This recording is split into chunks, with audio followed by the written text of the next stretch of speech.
You make decent money. You're not reckless. So why does it still feel like you're treading water? Here's the hard truth. Middle-class people aren't going broke from one big bad decision. They're bleeding money from 1,000 quiet cuts. Today, we're breaking down the 4 biggest financial mistakes the middle class keeps making. Welcome to Normal People Finance, the no BS channel where we break down the money moves that matter. Without trying to sell you a course, a PDF, or a dream that only works for rich people.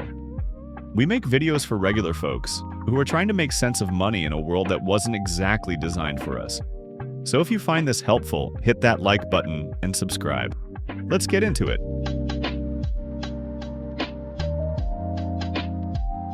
It's the classic middle-class flex. My house is my best investment. But here's the problem. For most people, a house isn't an investment. It's a liability wearing a blazer.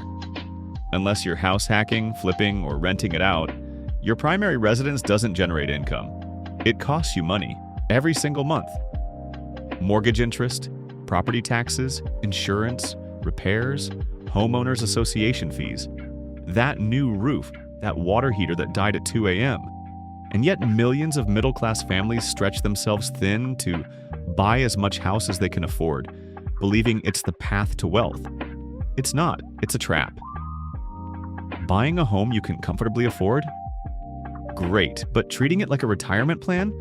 That's how you end up house rich and cash poor. Here's a subtle killer. Comparison spending. Your coworker gets a new car. Your friends just got back from Iceland. Your cousin just upgraded to the iPhone Pro Max Ultra Supreme Plus. And suddenly you feel behind. So you match it. Maybe not consciously, but your brain starts justifying things. I work hard. I deserve a vacation. This car payment is manageable. It's 0% APR, free money. Except it's not free, it's future money. And when your income is already stretched across a mortgage, childcare, student loans, and groceries, adding just one more monthly cost stacks up faster than you think. This is how middle-class families stay stuck, spending to look secure while silently digging a hole. Want to get ahead? Flip the script. Don't compare your spending, compare your freedom.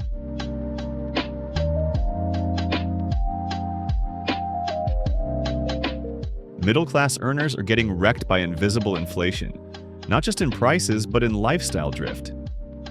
Here's how it happens. You get a raise. You upgrade the apartment. You eat out more. You try Blue Apron, then DoorDash, then Uber Eats. Now you're subscribed to convenience. The result? That extra $500 a month disappears without a trace. Because you didn't spend it all at once, you spent it automatically, and it's not just lifestyle inflation, it's actual inflation too. That $4 coffee is now $6. Your insurance premium jumped, your rent increased just a bit. Your groceries went up 20%, but you're too burned out to cook anyway. The middle-class mistake here isn't spending more. It's not noticing where that money went, until you're wondering why your bank balance feels the same as it did 5 years ago.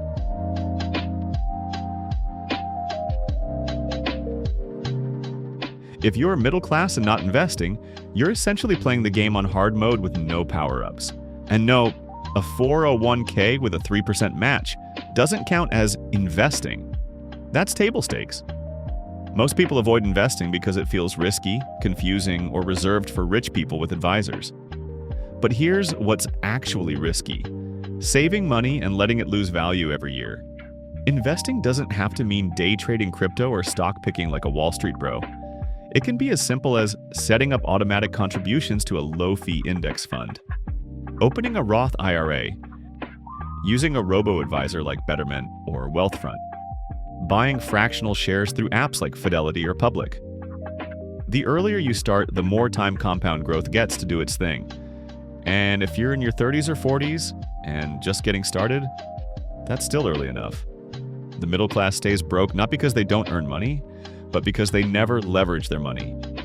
Key takeaways. Your house is not an investment unless it earns you money. Treat it like a lifestyle choice, not a financial plan. Stop comparing stuff and start comparing freedom. True wealth is measured in options, not objects. Lifestyle inflation is real and invisible.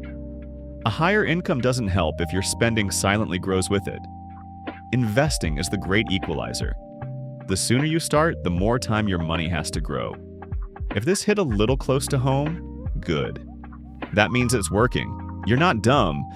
You've just been told the wrong story about money for too long, and that stops here. If this episode helped, give it a like. Drop a comment about which of these hit hardest, and subscribe for more BS-free advice every week. Next up, we're diving into how to actually build an emergency fund from zero, even if your paycheck is already stretched.